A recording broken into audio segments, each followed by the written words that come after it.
coupable. C'est le verdict qui est tombé ce matin au Palais de justice de Québec. J'ai beaucoup de respect pour la femme. 9 chefs d'accusation pesaient contre le pasteur Paul Mukendi, dont agression sexuelle, voies de fait et menaces de mort. Un soulagement immense pour la victime. Évidemment, on est très satisfait du verdict. On est surtout satisfait pour la victime au dossier pour laquelle le processus de dénonciation a été long, a été ardu. Donc, pour elle, d'être enfin crue, c'est évidemment là, une grande satisfaction. C'est un immense soulagement d'être crue. Elle a eu la tête haute durant tout le procès. C'est un procès qui a été difficile. J'ai parlé de son processus de dénonciation. Donc, évidemment, pour elle, là, c'est un moment là, qui est très, très positif pour elle. Aujourd'hui âgée de 31 ans, la jeune femme a été victime de Mukendi pendant 14 ans. Les gestes se sont produits entre 2002 et 2016. C'est sa mère qui l'aurait offerte en offrande au pasteur.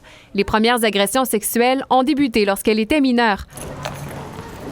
La Couronne a demandé une détention immédiate, ce qu'elle a obtenu.